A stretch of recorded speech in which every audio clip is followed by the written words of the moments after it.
Hi students, welcome to Disha Hindi classes. ఈ రోజు మనము ఈ वीडियो बिहारी के दोहे के बारे में हम जानेंगे। इससे पहले हम कवि परिचय जानेंगे। గొప్ప కవి బిహారీలాల్ హిందీ సాహిత్యంలో రీతి కాలానికి ప్రతినిధిగా పరిగణించబడ్డాడు. అతను జైపూర్ మహారాజ్ జైసింగ్ ఆస్థాన కవి. బిహారీ క్రీస్తు శకం 1595లో గ్వాలియర్లో జన్మించాడు. అతని తండ్రి పేరు కేశవరాయ్ నరహరిదాస్ శిష్యుడు. బిహారీ అక్కడ సంస్కృతం మరియు ప్రాకృత కవిత్వ గ్రంథాలను అభ్యసించారు.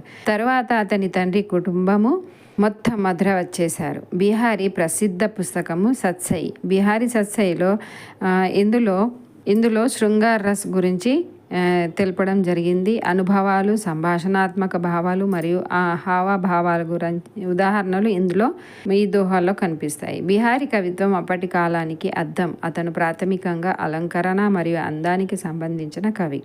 ఈ కాలంలో అతను పర్షియన్ కవిత్వాన్ని అభ్యసించాడు మరియు షాజహాన్ చక్రవర్తిని కలుసుకున్నాడు. అతను 1645లో ఆమేర్కు వెళ్ళాడు. ఆమేర్ రాజు జైసింగ్ కొత్తగా పెళ్ళైన తన రాణి ప్రేమ మరియు అందం కారణంగా తన రాజ బాధ్యతలను చూసుకోవడం మానేశాడు. దీంతో ప్రజలంతా ఇబ్బందులు పడ్డారు. అప్పుడు బిహారీ ద్విపద వ్రాసి అంటే దోహా రాసి రాజుకు పంపాడు. అది రాజుపై చాలా ప్రభావం చూపింది.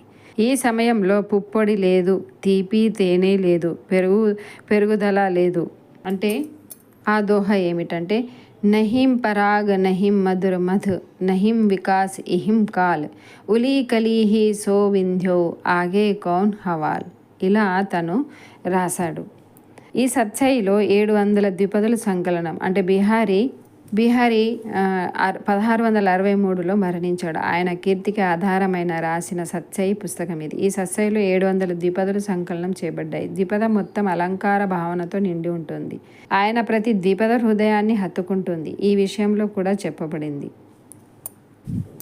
సత్సయ్యా కే దోహరే జో నావక్ కే తీర్ దేఖన్ మే చోటే లగై ఘావ్ కరై గంభీర్. అంటే దీని అర్థం ఏమిటంటే సత్సై ద్విపాత్రాభినయం. నావికుడి బాణాల వంటివి, చిన్నగా కనిపించిన గాయాలు మాత్రం తీవ్రంగా ఉంటాయి అని. అతని ఈ పనిలో అందం మరియు ప్రేమ ఆట యొక్క ఆకర్షణీయమైన లోకనాలు చూపించబడ్డాయి. ఇందులో యాదృచ్ఛిక కోణాన్ని చిత్రించడం అతని నిపుణత.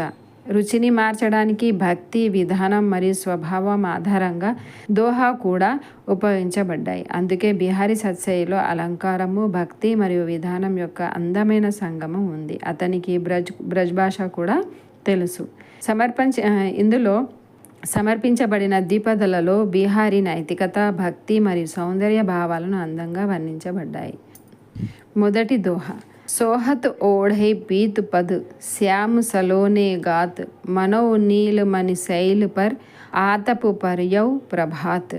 అంటే దీని ఏ సందర్భంలోనిది? ఇది శ్రీకృష్ణుడు మనోహరమైన అందం ఈ ద్విపదలో వర్ణించబడింది. వివరణ ఏమిటంటే ఈ దోహాలో గోపికలు కృష్ణుని సౌందర్యాన్ని మెచ్చుకుంటూ ఇతరులతో ఇలా అంటారు: ఓ మిత్రమా, కృష్ణుడి అందాన్ని చూడండి.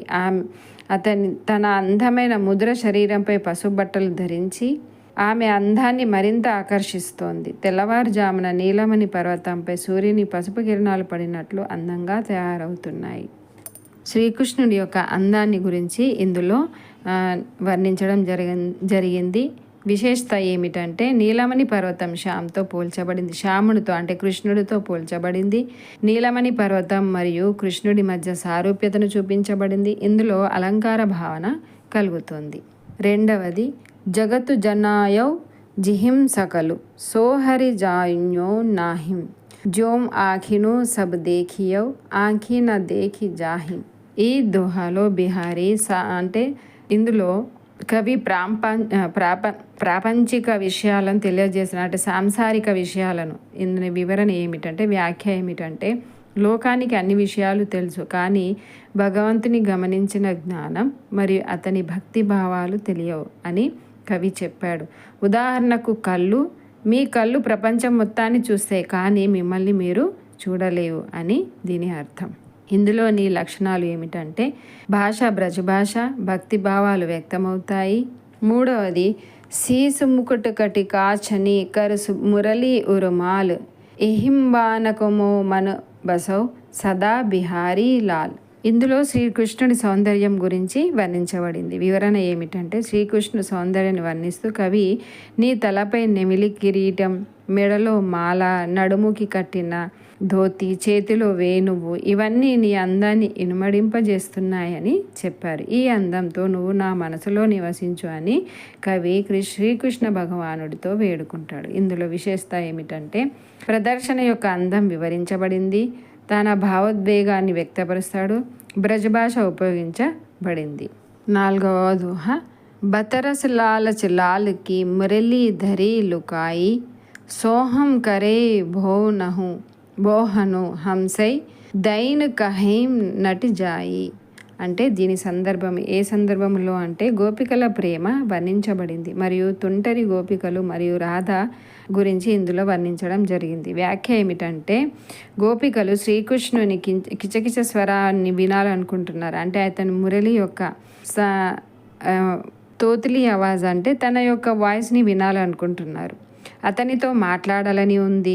ఇలా చేయాలనే దురాశతో గోపికలు శ్రీకృష్ణు వేణువును దాచిపెడతారు. శ్రీకృష్ణుడు వేణువును అడిగినప్పుడు ఆమె నిరాకరించినందున మరియు దానిని దొంగిలించినని ప్రమాణం చేసింది. మరోవైపు తను కూడా కనుబొమ్మలతో కృష్ణ పదే పదే కోరినప్పటికీ అతని గురించి తనకేమీ, ఆ మురళీ గురించి తనకేమీ తెలియదని ఆమె తిరస్కరిస్తుంది. నెక్స్ట్ దోహ. బడేన హూజై గున్నీ బిను బిరద్ బడాయి పాయ్, కనక్ ధతూరే సోమ్ కహత్ గహనో గడో న జాయ్. ఇది ఏ సందర్భంలోనిది అంటే, ఇందులో బంగారానికి ధాతురానికి గల వ్యత్యాసాన్ని వివరిస్తూనే మనిషి గొప్పతనాన్ని గుణగుణాలు ద్వారానే గుర్తిస్తాము. గుణగణాలను కవి స్పష్టంగా చెప్తున్నాడు. వివరణ ఏమిటంటే, బిహారీ లాల్ సమర్పించిన ఈ దోహాలో ఒక వ్యక్తి ఎంత పెద్దవాడైనా, ఎంత కీర్తి మరియు కీర్తిని సాధించినా అతను గుణాలు లేకుండా గొప్పతనాన్ని సాధించలేడు. ధాతురా నుండి నగలు చేయలేరు. వారు ధతురా నుండి, ధతురా కనక అంటే ధతురా, ఇక్కడ బంగారం, 2 అర్థాలు రావచ్చు. ఆభరణాల తయారీకి బంగారం అవసరం. ధతురాకు కనక్ అని పేరు పెట్టడం వల్ల అది బంగారంగా మారదు. అంటే మంచి గుణాల వల్లనే మనుషులు గొప్పవారు అవుతారని దీని యొక్క అర్థము. ఇందులో విశేషత ఏమిటంటే, ఇది వ్యక్తి యొక్క లక్షణాలను వివరిస్తుంది.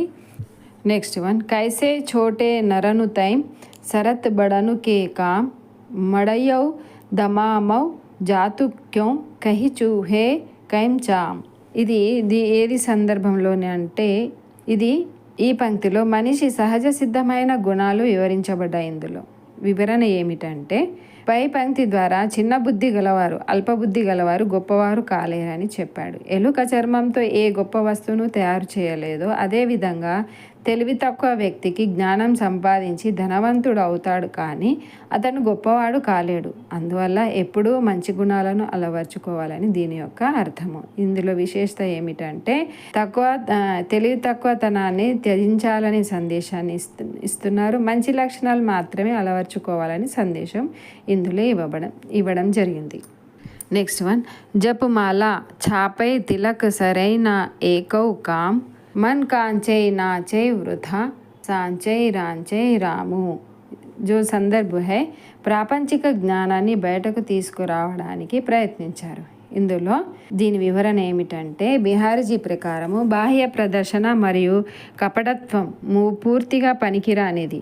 ఎందుకంటే దేవుడు భక్తితో సంతోషిస్తాడు, ప్రదర్శనతో కాదు.